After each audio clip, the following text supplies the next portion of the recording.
Hi guys, ఎలా ఉన్నారు? మరో ఇంట్రెస్టింగ్ వీడియోతో మళ్ళీ మీ ముందుకు వచ్చాను.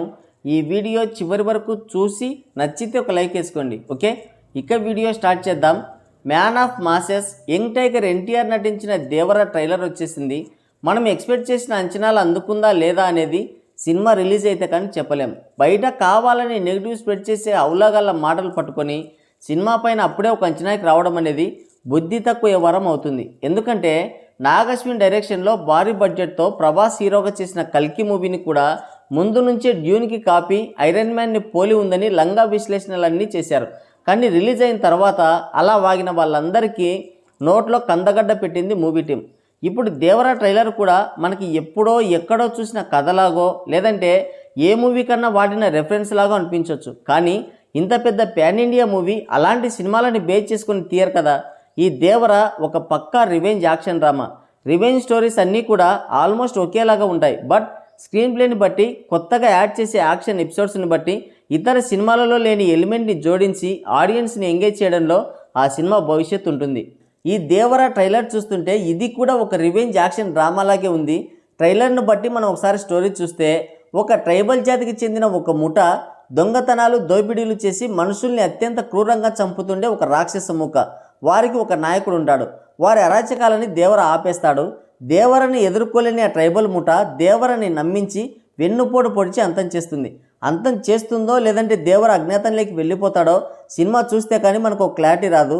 దేవర కనిపించకుండా పోయిన తర్వాత ఆ ముఠ యథావిధిగా వారి పనులు చేసుకుంటూ ఉంటుంది. ఆ ముఠాని అతి భయస్థుడైన చిన్న దేవర ఎలా ఎదుర్కొన్నాడనేది మిగతా స్టోరీ. ఇది మనం చాలా సినిమాల్లో విన్న స్టోరీనే, కానీ మనల్ని సర్ప్రైజ్ చేసేది ఏదన్నా ఉందేమో చూడాలి. ట్రైలర్ కట్ చూస్తుంటే పెద్ద దేవరకి స్కోప్ తక్కువ ఉన్నట్లు కనబడుతుంది. దేవర ఫ్లాష్ బ్యాక్ కొంతవరకు చూపించి అతను ఎలా చనిపోయాడనేది పార్ట్ 2లో ప్లాన్ చేశారేమో అనిపిస్తుంది. ఎందుకంటే దేవర క్యారెక్టర్ ఇక్కడితో ముగిసిపోతే పార్ట్ 2 పైన అంత హైప్ ఉండదు. ఒకవేళ పార్ట్ 2 పైన అంత హైప్ ఏర్పడాలంటే మొదటి పార్ట్లోనే మనం ఎక్స్పెక్ట్ చేయని యాక్షన్ ఎలిమెంట్స్, షెడ్యూల్, డ్రామా ఉండాలి. సినిమా చూస్తుంటే ట్రైలర్ చూస్తుంటే వీరసింహారెడ్డి లాగా రివర్స్ స్క్రీన్ ప్లే పెట్టారేమో అనిపిస్తుంది. అదే జరిగితే పార్ట్ 2 అంతెందుకు, మొదటి పార్ట్లోనే సెకండ్ హాఫ్ దెబ్బతింటుంది. వీరసింహారెడ్డిలో పెదబాలయ్య క్యారెక్టర్ ఉన్నంతసేపు సినిమా హై లెవెల్లో ఉంటుంది. ఆ చాప్టర్ క్లోజ్ అవ్వగానే సినిమాలో ఏదో వెల్తి కనబడుతుంది. ఇక్కడ అదే చేస్తే చిన్న దేవర చాలా విన్యాసాలు చేయాల్సి ఉంటుంది. మరి ఏం జరుగుతుందో చూడాలి. ట్రైలర్ చాలా బాగుంది. ఎన్టీఆర్ లుక్ అండ్ ప్రజెన్స్ ఇంకా బాగున్నాయి. అయితే కొంతమంది ట్రైలర్ అనుకున్నంత లేదు, సినిమా చూసి ఒక అభిప్రాయానికి రావాలని చెప్తున్నారు. అంటే ఇక్కడ వాళ్ళ తప్పేమీ లేదు. వాళ్ళ ఆ విధంగా ఊహించుకోవడానికి కారణం సినిమా పైన ఉన్న హై ఎక్స్పెక్టేషన్సే. RRR లాంటి పాన్ ఇండియా మూవీ తర్వాత దేవర వస్తుండడం, దాదాపు 6 సంవత్సరాల తర్వాత ఎన్టీఆర్ సోలో హీరోగా సినిమా చేస్తుండడం, పైగా ఇది ఒక పక్క మాస్ మూవీ కావడం, ఇంకొకటి ఇప్పటి జనరేషన్ హీరోస్లో ఎన్టీఆర్ మాస్ అనే పదానికి ఒక బ్రాండ్ అంబాసిడర్ లాంటి వాడు. ఆయన మాస్ ఇమేజ్ని క్యారీ చేయడం ఇప్పటి హీరోస్లో ఎవరికి సాధ్యం కాదు. పైగా పెద్ద హీరోస్లో ఈ మధ్య కాలంలో సలార్ తర్వాత రాబోతున్న అతిపెద్ద మాస్ మూవీ దేవర. ఈ అన్ని కారణాల వల్ల ఆడియన్స్లో సినిమా పైన విపరీతమైన హైప్ ఏర్పడింది. అందుకే ట్రైలర్లో మనం ఊహించిన దానికంటే ఎక్కువ ఎలిమెంట్స్ ఉన్నా కూడా ఇంకా ఏదో కావాలని పరితపిస్తున్నారు ఆడియన్స్. వాళ్ళు ఆ విధంగా ఆలోచించడానికి కొన్ని కారణాలు ఉన్నాయి, భయాలు కూడా ఉన్నాయి. ఆంధ్ర వాళ్ళ తర్వాత ఎన్టీఆర్ తండ్రి కొడుకులుగా మళ్ళీ ఇప్పుడే చేశాడు. దాంతో కొంత టెన్షన్ వాతావరణం ఏర్పడింది, ఏమవుతుందో అనే భయం వల్ల. ఇంకోటి రాజమౌళి సెంటిమెంట్ బాగా భయపెడుతుంది. అలాగే ఆచార్య మూవీతో భారీ డిజాస్టర్ ఇచ్చిన కొటాలతో సినిమా చేయడం, ఆయన ఎలా డీల్ చేశాడో ఎన్టీఆర్ని అనే ఉత్కంఠ అందరిలో ఉంది. ఈ అన్ని కారణాల వల్లనే సినిమా ఏమవుతుందో అన్న అనుమానాలు క్రియేట్ అవుతున్నాయి. అయితే ఇక్కడ వాళ్ళ తప్పేమీ లేదు వాళ్ళు అనుకోవడంలో. మూవీ టీమే ఎక్కడో పొరపాటు పడుతుందేమో అనిపిస్తుంది. లేదంటే సినిమా పైన, ఆ కంటెంట్ పైన వారికి ఉన్న నమ్మకం వల్ల ఈ విధంగా చేస్తున్నారేమో అని కూడా అనిపిస్తుంది. ఎన్టీఆర్ ఒక పెద్ద మాస్ హీరో, పైగా దేవర పాన్ ఇండియా మూవీ, చేసేది పక్కా యాక్షన్ ఫిలిం.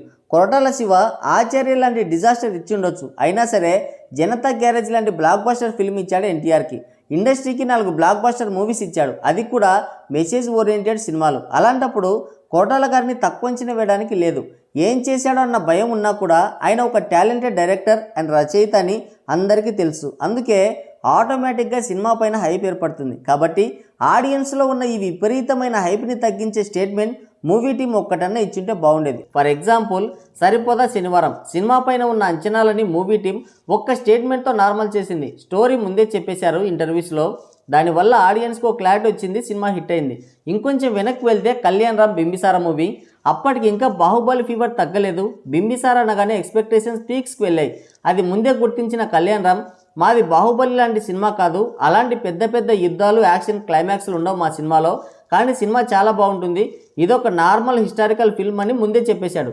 దాంతో ఆడియన్స్కి పెద్ద ఎక్స్పెక్టేషన్స్ పెట్టుకోకుండా సినిమాకి వెళ్ళాలని ఒక క్లారిటీ వచ్చింది. సినిమాకి వెళ్ళారు, వాళ్ళకి నచ్చింది. సో దేవర మూవీ టీం కూడా ట్రైలర్ కంటే ముందే ఇలాంటిది ఏదైనా చెప్పి ఆడియన్స్ ఎక్స్పెక్టేషన్స్ని నార్మల్ చేసి కంట్రోల్ చేసి ఉంటే బాగుండేది. విపరీతమైన హైప్ సినిమాని దెబ్బతీసే ప్రమాదం ఉంది. ట్రైలర్ అయితే చాలా బాగుంది, స్టోరీ ఇలాగే నడిచి ఆ ఎమోషన్స్ మనకు కనెక్ట్ అయితే చాలు, సినిమాకి ఎలాంటి డోకా ఉండదు.